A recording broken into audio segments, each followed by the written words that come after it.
皆さんこんにちは。花盛りの君たちへ、中津修一役戸谷菊之助です。こんにちは、茅島大輝役内山聖輝です。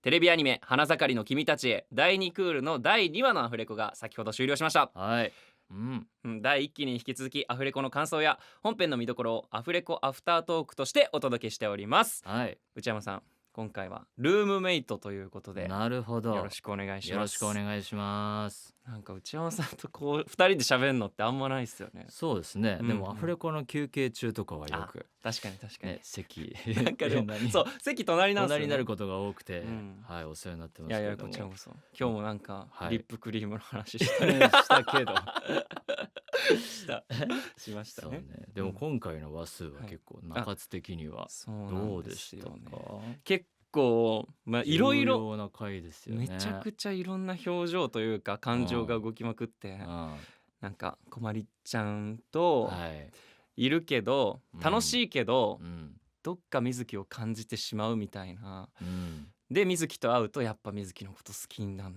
のだなっていうのを気づいてしまうみたいな、なんか振れ幅が今日すごくて、複雑な感情そうがね描かれてて、でしかも最後うんこまりちゃんにごめんっていうところ、ね僕はね結構ここがきついなと思ってて。切ない展開ですよね。そうなんですよ。なんかごめん好きでいてくれてごめんって謝るのに、正直苦しいじゃないですかこっちは。だってすごいいい子だし、ね、そうなんですよ。こまりちゃんめっちゃ可愛くてクレープも開けてくれるしそうでもそんなこまりちゃんに対して謝る時にその自分の苦しいをあんまり出したくないなと思って。なるほど。なんか相手なんかそれって結構被害者面じゃないですけど、なんかそう見えたくはないなと思って。なるほどなるほど。なんか誠心誠意謝ろうかなみたいなことで謝ってるんだろうな中津はと思って。確かにその方が中津っぽさ感じますね。なんか原作読むと、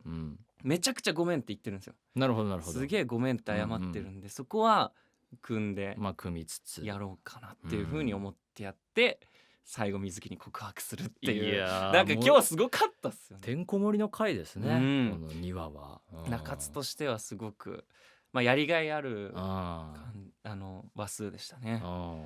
茅島も今日は茅島的には、いつもね、結構オーラを感じて、ね、中津にいろいろ言ってるんですけども、今回はね新機軸としてオーラで実況っていう展開があったので、あそこ面白すぎましたよ。いつもと違う感じで面白かったですけどね。オーラが見えるってなんだ。何なんでしょうね、色とかでねいつも言ってるんですけど。そういう人いますけどね、オーラが見えるって言ってる人ね。見えますか？僕僕なんか霊感とはまたちょっ違うのかなって気はしたんだけど。でもなんか人の色ってありますよね。なんかあれもう見えてるんじゃないの？違う色まで来たらイメージカラーみたいなことですよ。よく着てる洋服の色とかとは違うわけでしょ。それに近いのかもしれないです。深層心理でなんか感じちゃってる色があるのかも。なんか内山さんだったら僕は青いオーラが見えますね。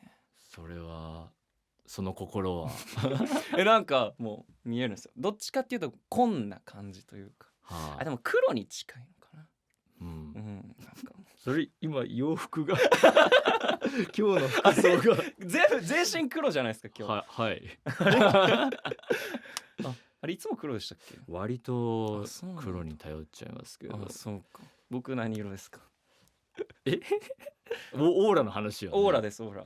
いやでもいつも明るく盛り上げてくれるんで。本当ですか？色だとは難しいけど、寒色系よりは暖色なイメージですけどね。なるほどなるほど。見えてますね。でもそう何色かな赤は強いかな。赤はオレンジ、黄色、オレンジか黄色にしようかな。嬉しい。黄色で菊之助なんで結構黄色っぽいなって自分でも思ってたんですよ。本当ですか？はい。自覚ありだった。自覚ありの色。本当ですか？ビターテです。ぴったり。ありがとうございます。何の話ですか？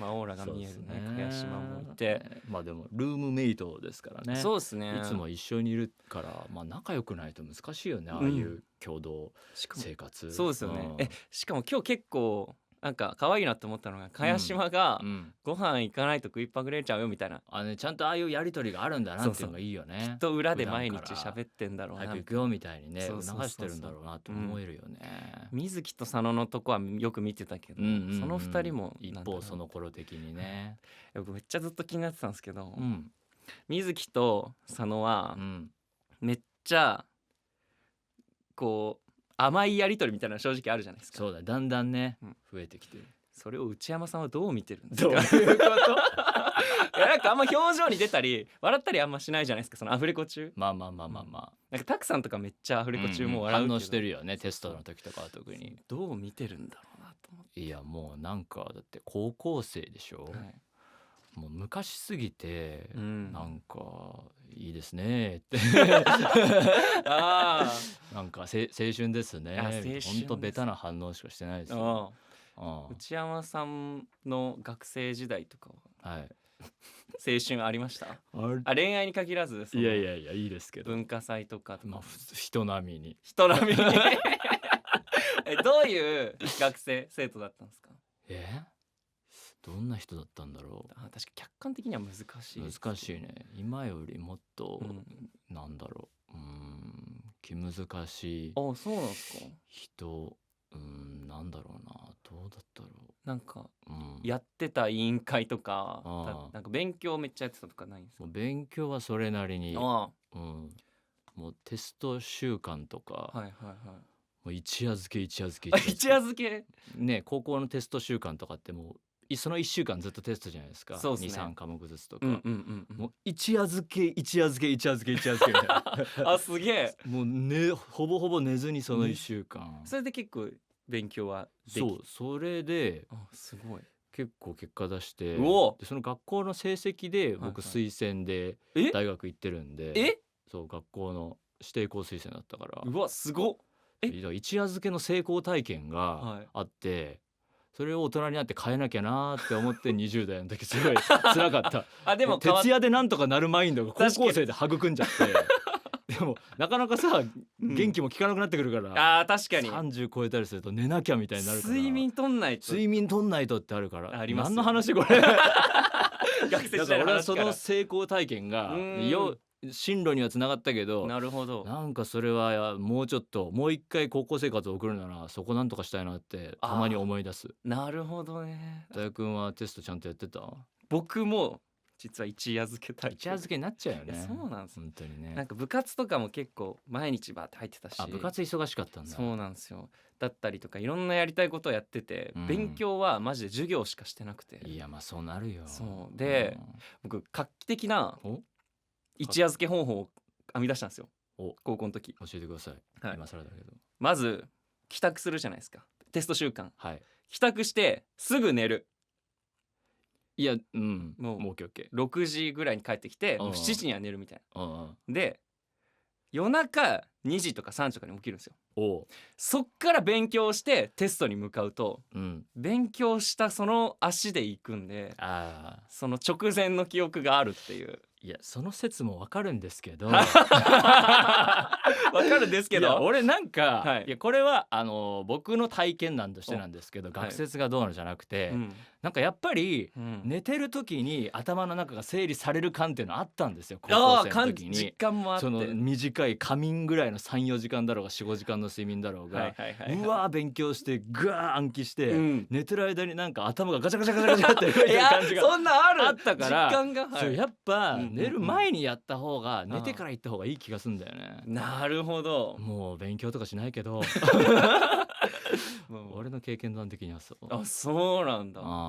でも僕あんま実感したことないから。その睡眠でどうっていうのは。ちょっとじゃあやってみますわ。ちょっとね、次またテスト週間気づいたら高校生になった時転生して起きたらそんなアニメテスト週間だってなった時にまたね違うやり方で勉強したいなと思いますけれども、皆さん一夜漬けしないように。一夜漬けしない、このを聞いているティーンのあなた一夜漬けやめた方がいい、しっかり寝て予習復習頑張ってください。頑張ってください。ということで今回のアフレコアフタートーク、担当は中津修一役戸谷菊之助と茅島大輝役内山聖輝の2名でお送りいたしました。さて次回の担当どなたがやられるんでしょうか。お楽しみに。楽しみに。バイバイ。